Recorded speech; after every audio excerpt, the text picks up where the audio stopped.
Siapa yang membaca surat Al-Muluk dan surat As-Sajdah ini sesudah maghrib waktunya, sebelum Isya, maka dia seolah-olah beribadah pada malam Qadar. Nilai pahala yang diberikan Allah kepada dia sama dengan dia beribadah pada Lailatul Qadar. Nah, jadi surat Tabarak dahulu baca, hanyar surat Alif Lam Mim Tanzil. Allahumma salli wa sallim wa barik ala sayyidina wa habibina Muhammad wa ala alihi wa sahbihi wa man tabi'a hudah, amma ba'd. Yang kita hormati dan kita cintai para habaib, para alim ulama, guru-guru agama, para muhibbin, hadirin hadirat rahimakumullah. As-tsani was-salasun min suwaril Qur'an, suratus Sajdah.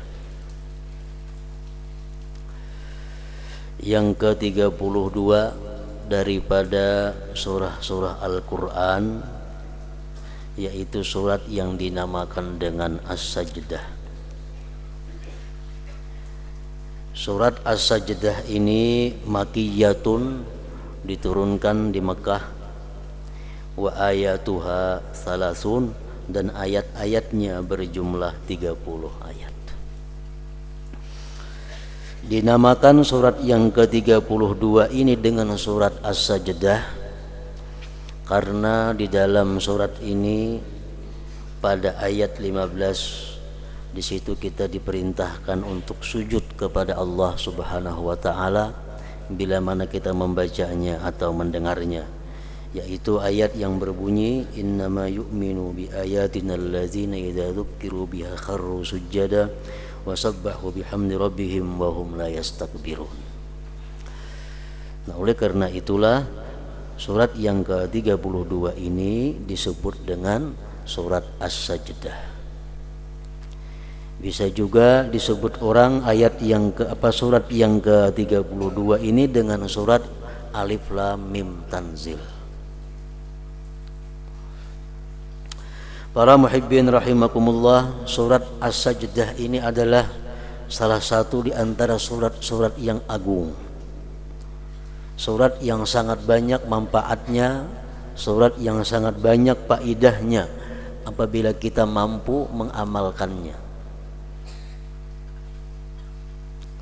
Rasulullah sallallahu alaihi wasallam bersabda, Alif Lam Mim Tanzil taji'u laha janahani yaumal qiyamah tuzillu sahibaha wa taqulu la sabila alaihi la sabila alaihi.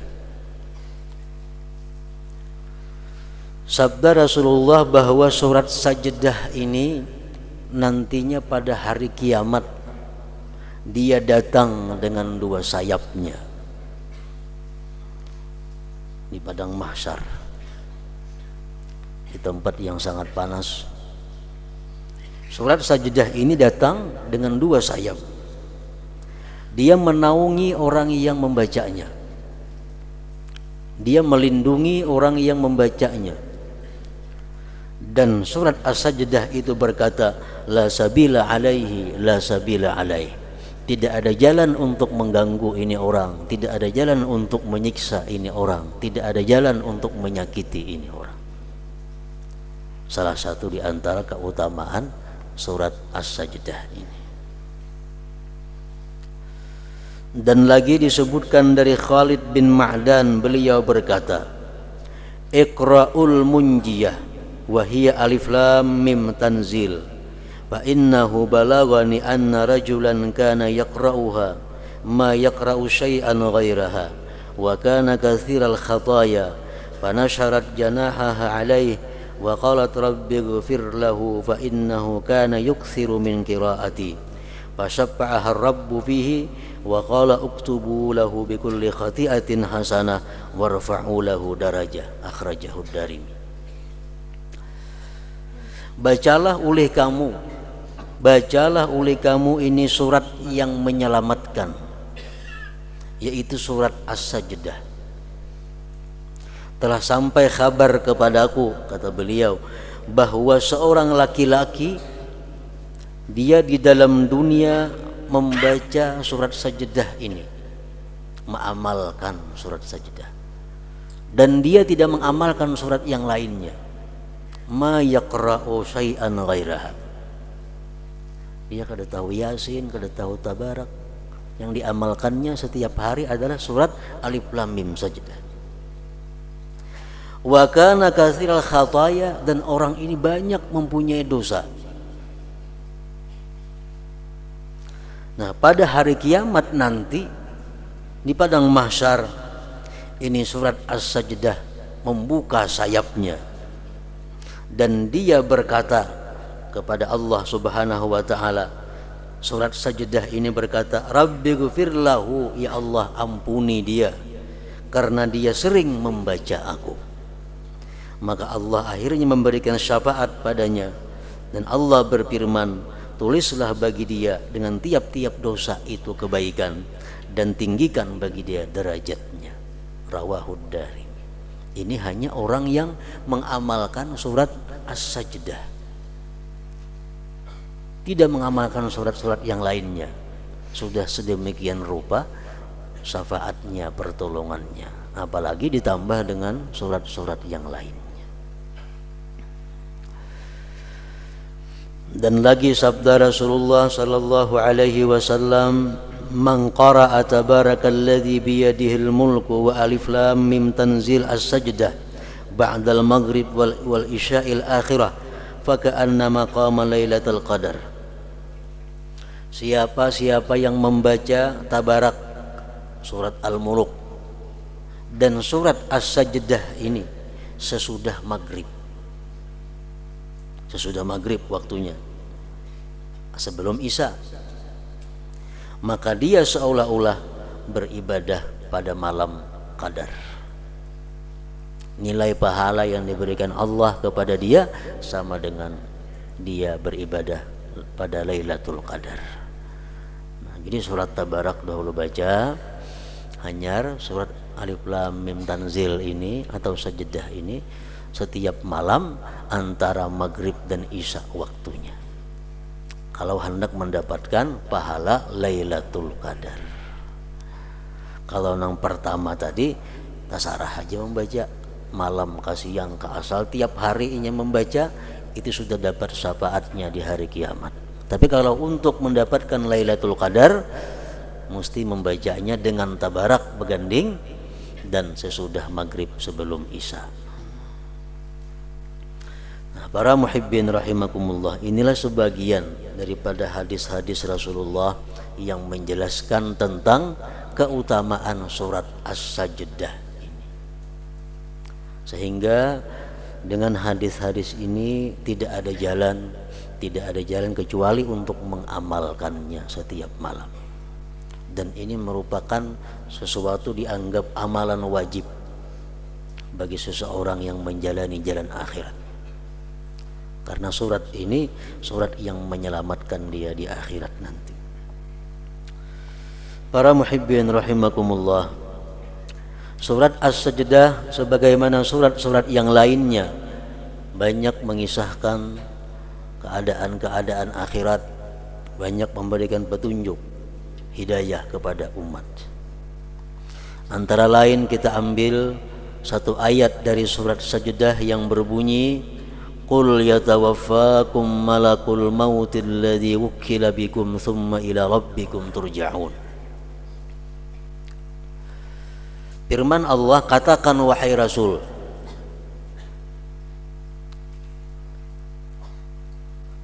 selagi akan mewafatkan akan kamu oleh malaikat maut.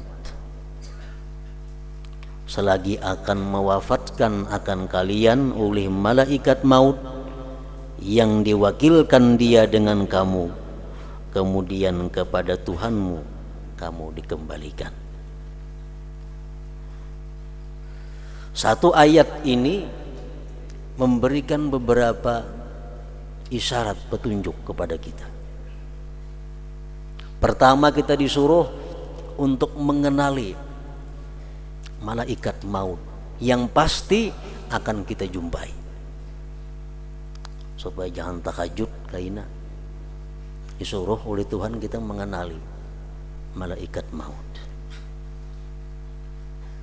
Yang kedua, ayat ini menunjukkan bahwa kita semua akan dikembalikan kepada Allah Subhanahu wa taala. Tsumma ila rabbikum turja'un. Malakul maut ismuhu ngaran sidin Israil. Israil maknahu artinya Abdullah. Abdullah bahasa Arabnya.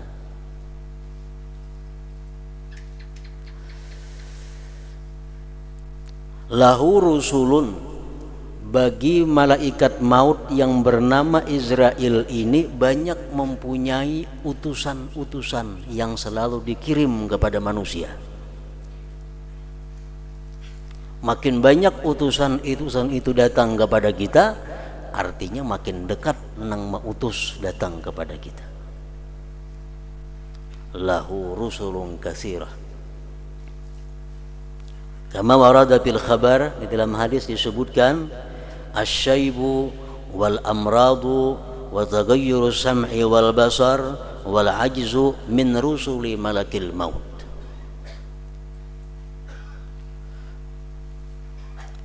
Bermula uban, penyakit, berubahnya pendengaran penglihatan, lemah anggota tubuh, itu merupakan sebagian daripada utusan malaikat maut. Rambut kita dahulunya hirang, dahulunya bagus, tiba-tiba datang putih. Dicabut sabilah tumbuh 2, cabut 2 tumbuh 5, makin banyak utusan. Dulunya sihat, dulunya kada pernah sakit, datang utusan malaikat maut, mulai datang macam-macam penyakit. Dulunya mata telinga normal, sekarang mata betasmak, telinga memakai alat. Dulunya kuat, sekarang lemah. Itu semua kata Rasulullah adalah min rusuli malakil maut, utusan malaikat maut. Dan ini merupakan bagian dari kasih sayang Allah Subhanahu wa taala kepada kita. Bahwa kita dikabari oleh Allah. Jauh-jauh hari kita dikabari.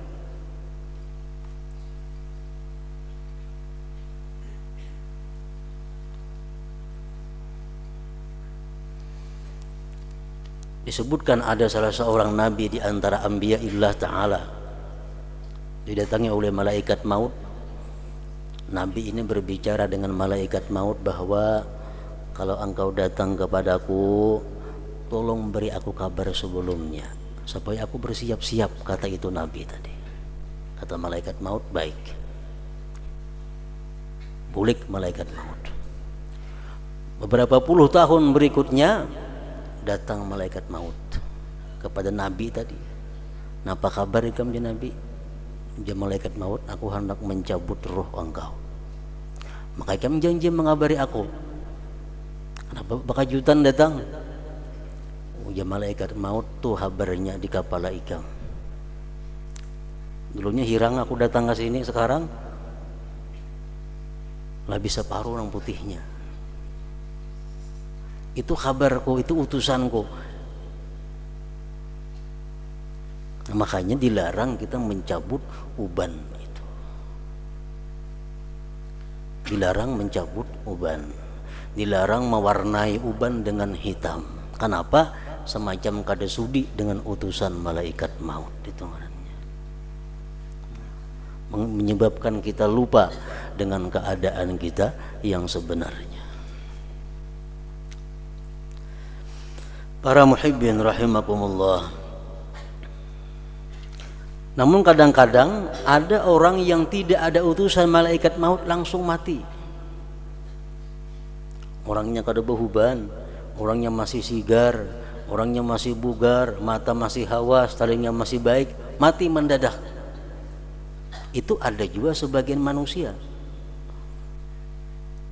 Rasulullah SAW bersabda, mautul faj'ah rahatul mu'min wa asapun 'alal fajir. Rawahu Ahmad. Mati yang mendadak seperti itu sesuatu rahmat, sesuatu kelapangan kalau dia orang yang beriman. Kalau orang beriman, setiap saat pun dia mati baik. Kenapa? Karena setiap saat dia siap untuk menghadap Allah Subhanahu wa taala. Tapi kalau orang yang fajir, orang yang fasik, orang yang banyak maksiat kepada Allah, mati bakajut, celaka atasnya. Rasa hidup lagi, rasa sigar, rasa apa? Rasa panjang umur. Karena kada ada penyakit, kada ada uban, gigi masih baik semua. Mati. Asafun. Ini merupakan penyesalan, kerugian, kesedihan kalau orang itu fajir. Para muhibbin rahimakumullah, disebutkan dalam hadis yang berbunyi, ma min yaumin tatlu'u samsuhu illa wa malakul mauti yunadi ya abna al-arba'in hada waqtu akhdhiz zat adhanukum hadirah wa a'dha'ukum qawiyah wa ya abna al-khamsin qad dana waqtul akhdhi wal hasad wa ya abna as-sittin nasitumul iqab wa ghafalatum an raddil jawab. Kata Rasulullah sallallahu alaihi wasallam yang artinya bahwa setiap hari terbit matahari, malaikat maut ini selalu mengumumkan, selalu mengingatkan. Menjadi malaikat maut, ya abna al-arba'in, wahai orang-orang yang berumur 40, hai manusia yang umurnya kepala 4, hadza waktu akhdhiz zat, ini waktunya kalian mengambil bekal. Azhanukum hadirah, hati kamu masih hadir, ingatan kamu masih kuat. Wa a'dha'ukum qawiyah, anggota kamu masih kuat. Umur 40 itu umur di mana kita disuruh untuk mempersiapkan segala-galanya untuk menghadapi akhirat. Ujar malaikat maut mengingati kepada manusia. Waktu umur 40 kita bisa guring 2 jam sehari. Waktu umur 40 kita masih bisa kadang-kadang kada guring 24 jam. Bekerja, beribadah, beramal kepada Allah Subhanahu wa ta'ala. Ini waktunya kita untuk bersungguh-sungguh. Kalau sudah umur 60 tahun, 50, sedikit saja kurang guring, garing. Guring tak ubah waktunya, garing. Jadi umur 41, 42 sampai 49 itu waktu di mana kuatnya seseorang untuk beribadah kepada Allah Subhanahu wa taala. Keuntungannya kalau kita waktu muda beribadah kepada Allah, andai kata kita tua, kita uyuh, kita sakit, tetap dicatat oleh Allah Subhanahu wa taala. Ini untungnya. Waktu kita umur 40 kita tiap malam tahajud jam 1 sampai subuh, tiap malam. Lagi umur 40. Sudah umur 60 kada kawal lagi. Jam 4 din lapah bangun. Jam 4 hanya bangun. Umur sudah 60, tetap dicatat oleh Allah mulai pukul 1 sampai subuh. Kenapa? Karena hanya lemahnya dia yang menghalang daripada ibadah. Dan sudah dia buktikan waktu dia kuat, dia sungguh rajin beribadah. Nah ini Allah maha kasih sayang kepada kita. Kalau sudah umur 60 tahun menyesal, kada ada artinya. Aku hendak beribadah tapi kada kawal lagi, kada ada angin, garing. Umur sudah 60 tahun kada kawal lagi beribadah. Itu alasan seperti itu ditolak oleh Allah. Kenapa? Agar Tuhan yang pernah merasai muda, yang pernah merasai mana buktinya. Nah ini untungnya orang yang waktu muda beribadah. Hadza waktu akhdhiz zat azhanukum hadirah wa a'dha'ukum qawiyah. Wa ya abna al-khamsin, ujar malaikat maut, wahai orang yang berumur 50, kepala 5. Qad dana waqtul akhdhi wal hasad, sungguh parak waktu diambil, waktu dikatam. Umur 50 ke atas tuh parah kada lawas lagi. Artinya apa? Orang yang sudah umur 50 ke atas ini tuh sedikit benar lagi memikirkan duniawi. Waktunya diisi dengan sanggup untuk akhirat. Umur sudah 50 lebih.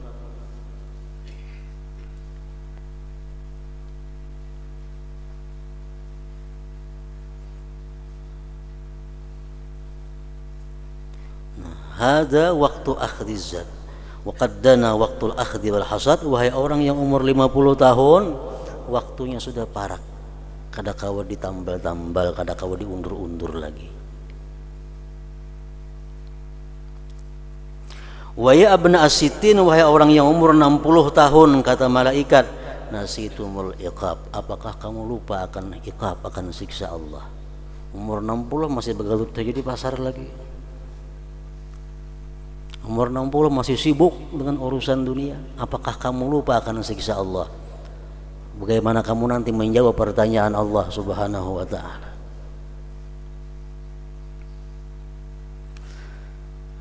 Para muhibbin rahimakumullah, itulah seruan malaikat maut kepada kita. Imam Al-Ghazali rahimahullah mengatakan, alal fajir salasu dawahil maut. Orang yang banyak dosa, al-fajir, ibarat ditimbang-timbang kalah kebaikannya.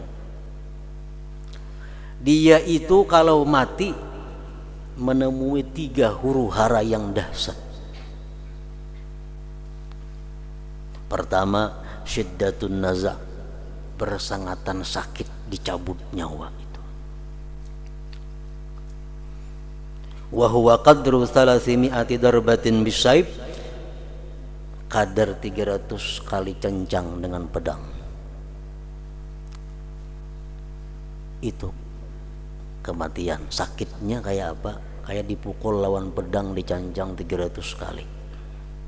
Itu sakitnya orang mencabut nyawa.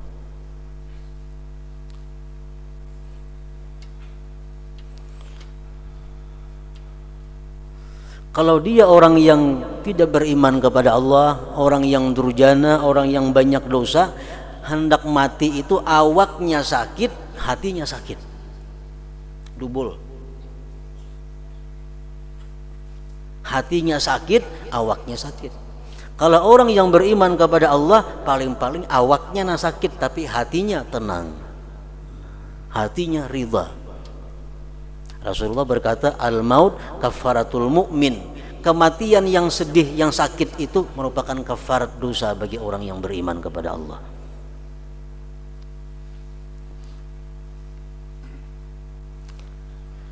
Imam Ghazali membandingkan kayak apa sakitnya itu mati bagi orang-orang yang jahat. Contoh, andai kata kita dipukuli oleh perampok, mulai kepala sampai betis dipupuhnya, dipukulinya oleh perampok, kepala sampai betis berluka-luka, sakit lah itu, sakit. Ditambah lagi pulang seluruh harta kita, anak kita, bini kita, jabatan kita, kekasih kita diambil oleh perampok semua. Bayangkan kayak apa sakitnya hati kita. Awak itu dipukuli mulai kepala sampai betis, rumah diambil perampok, bini, anak, kekasih, semuaan kada bertinggal sebuting pun kada ada lagi, tinggal sebatang kara kita hidup. Kayak apa sakitnya kayak itu. Nah, itu nggak bisa dicontohkan kayak apa sakitnya itu mati. Nah, orang nang mati macam itu, di samping menghadapi sakitnya mencabut ruh, bagi orang yang cinta kepada dunia, bagaimana sakitnya hati meninggalkan harta yang sekian banyak.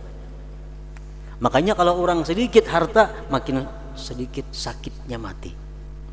Orang yang sedikit anak, makin sedikit sakitnya hati. Kenapa? Karena cinta kepada anak, cinta kepada harta itu menyakiti hati kalau berpisah kepadanya. mana dipukuli orang, anak diambil orang, bini diambil orang, kada boleh bertemuan lagi, semuaan habis. Nah, bayangkan kayak apa sakitnya kita saat itu. Nah, itulah bagian kecil yang bisa dicontohkan untuk merasakan bagaimana kematian itu. Orang kadang-kadang hilang jabatan aja stres sudah. Padahal motor masih ada, rumah 2-3 buah berisi bini 2, anak banyak berisi, harta berlimpah ruah. Jabatan ampe stres. Hanya jabatan. Awak masih sehat lagi tuh. Nah, bayangkan kalau awak sudah sakit dipukuli orang, jabatan diambil, semuaan habis, kayak apa sakitnya. Nah, itulah perumpamaan yang bisa dicontohkan sedikit tentang kematian.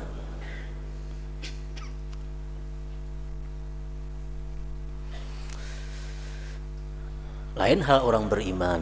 Nah, orang beriman, orang yang takwa kepada Allah, orang yang tawakal kepada Allah, kada akan menemui sepedih itu. Sakit-sakit jo mati itu, cuma kada sesakit itu. Kenapa? Karena hatinya kada tergantung kepada yang dicintainya tadi. Pertama, sakitnya mati. Yang kedua, bagi orang yang banyak dosa itu adalah musyahadatu surati malakil maut. Dia melihat bagaimana bentuk rupa malaikat maut yang akan mencabut nyawanya. Rajulun aswad, laki-laki yang hitam, qaimus sya'ar, rambutnya cagar, muntinur rih, bau busuk, aswadus thiyab, pakaiannya hitam, yakhruju min fihi wa manakhirihi lahibun nar wad duhan, keluar di mulut dan di hidungnya kukus dan api.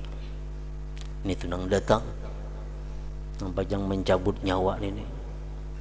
Itu kalau kita banyak dosa, banyak maksiat, malaikat mautnya macam itu nang datang. Yang ketiga, musyahadatuhum mawadi'ahum minan nar. Sebelum dia mati, diperlihatkan tempatnya di dalam neraka. Ini orang yang fajir durjana tadi. Nah, 3 itulah kesusahan-kesusahan yang dihadapi bagi orang yang mati banyak membawa dosa, maksiat kepada Allah Subhanahu wa taala. Rasulullah bersabda, la yakhruja ahadukum minad dunya hatta ya'lama aina masiruhu wa hatta yara maq'adahu minal jannah awin nar. Tidak keluar salah seorang kamu daripada dunia sehingga dia tahu tempatnya kemana dia kembali. Dia sudah melihat ke neraka atau ke surga.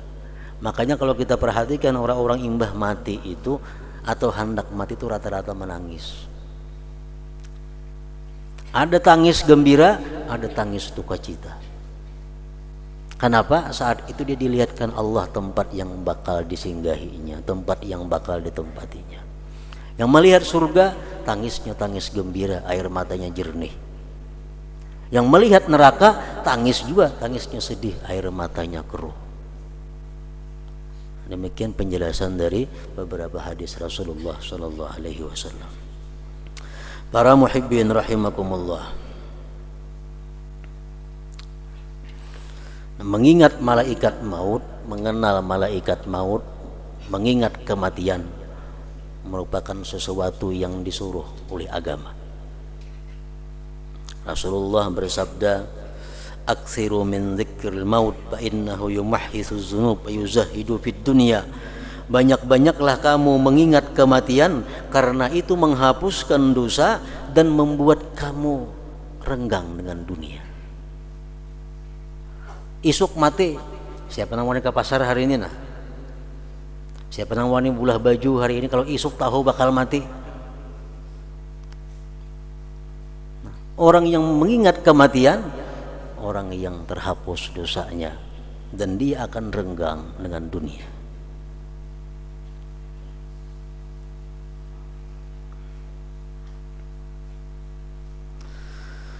Seorang laki-laki datang kepada Rasulullah sallallahu alaihi wasallam. Laki-laki itu berkata, "Ya Rasulullah, man aqyasun nas wa akramun nas?" Siapa manusia yang paling pintar? Menurut pandangan Allah tentunya dan Rasulnya. Manusia paling mulia siapa? Rasulullah bersabda, "Aktsaruhum dzikran lil mauti wa ashadduhum isti'dadan lahu, ulaika humul aqyas zahabu bi syarafid dunya wa karamatil akhirah. Manusia yang paling pintar itu kata Rasulullah adalah orang yang paling banyak ingat mati, paling lengkap persediaan menghadapi kematian. Itu manusia paling pintar. Orang yang persediaannya lengkap, persediaannya sangat cukup untuk menghadapi itu. Kalau kita naik haji kita 2-3 bulan sudah bersiap-siap, bahkan setahun barangkali sudah siap-siap. Dan naik haji lagi 10 bulan sudah belajar kayak apa manasik haji, kayak apa kena cara tawaf di Baitullah, kayak apa cara meluntar jamrah, kayak apa caranya wukuf di Arafah. Padahal lagi 10 bulan kita hanya naik haji. Kita bersanggup duit cukup untuk ini, untuk itu, semuaan bekal, bersanggup kain ihram, bersanggup ubat, bersanggup macam-macam persangguan. Makin lengkap makin bagus. Padahal musafir kita naik haji cuma 40 hari. Nah, orang yang pintar itu kata Rasulullah, orang yang sudah lengkap persediaan menghadapi beberapa tempat-tempat yang membahayakan, menghadapi malaikatul maut. Nah, apa sanggup kita menghadapi munkar nakir? Apa sanggup menghadapi zabaniyah, malaikat-malaikat yang menarik ke neraka? Apa sanggup menghadapi berjalan di siratal mustaqim? Apa latihannya dalam dunia supaya selamat, supaya lulus? Nah, orang yang pintar, orang yang bersanggup untuk itu kata Rasulullah sallallahu alaihi wasallam. Wa asyadduhum isti'dada, dan orang yang paling sangat di antara mereka persiapannya. Ulaika humul aqyas, mereka itulah orang yang cerdik pandai. Zahabu bi syarafid dunya wa karamatil akhirah, mereka itu akan pergi dengan kemuliaan dunia dan akhirat. Jadi mengingat kematian merupakan sesuatu yang sifatnya ibadah. Kafa bil mauti wa idza, ujar Nabi, cukup kematian itu sebagai guru, cukup kematian itu sebagai pepadah nasihat.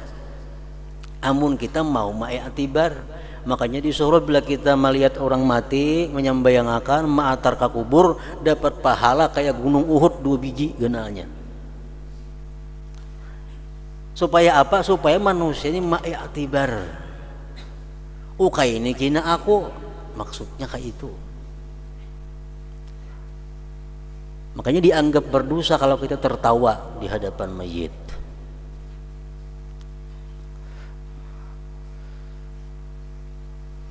Bini-bini mati, bini-bini cuma ambil i'tibar. Laki-laki mati, laki-laki mah ambil i'tibar. Uhuk sidin becari dahulu siang malam, halal haram. Mati dibuat di dalam kubur karena apa-apa, dibawa rumah sagan bini sampai 100 kawin nang bini. Itu i'tibar bagi kita. Kayak itu kena aku berhimat mencariakan bini anak, aku mati mana ingat lagi lawan aku inya, beremian, berminuman, bermainan. Aku mah dalam kubur menyandangnya harta nang kucariakan siang malam halal haram itu hendaknya diiktibar oleh kita.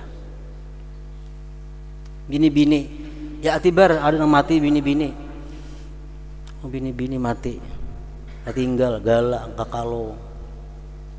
Laki kawin diunjuk ke bini hanyar, galak kakalong rumah. Kayak apa rasanya tuh? Rumah bini nang hanyar, pakaian bini nang hanyar makainya. Motor bini nang hanyar makainya. Nang baisi motor. Nah, amun bibinian macam itu ma'itibar, insyaallah bibinian kada nang bakhilnya lagi. Tapi kada mau ma'itibar hingga orang nang mati itu kada aku. Padahal disuruh kena aku nang mati seperti itu. Nah, para muhibbin rahimakumullah, kafa bil mauti wa idza, cukuplah mati itu kata Rasulullah sebagai penasihat kamu. Cukup orang mati sebagai penasihat kamu. Nah, kita harapan kita kepada Allah agar kita ditetapkan iman Islam waktu menghadapi sakaratul maut itu. Ila hadratin Nabi sallallahu alaihi wasallam. Al-Fatihah.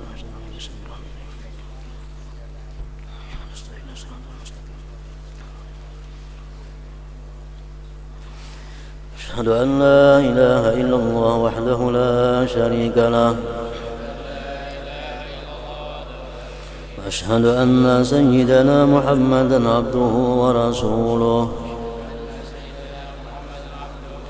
لا إله إلا الله نستغفر الله لا إله إلا الله نستغفر الله لا إله إلا الله نستغفر الله لا إله إلا الله ونتوب إلى الله لا إله إلا الله محمد رسول الله صلى الله عليه وسلم فيا أيها الراجون منه شفاعة صلوا عليه وسلموا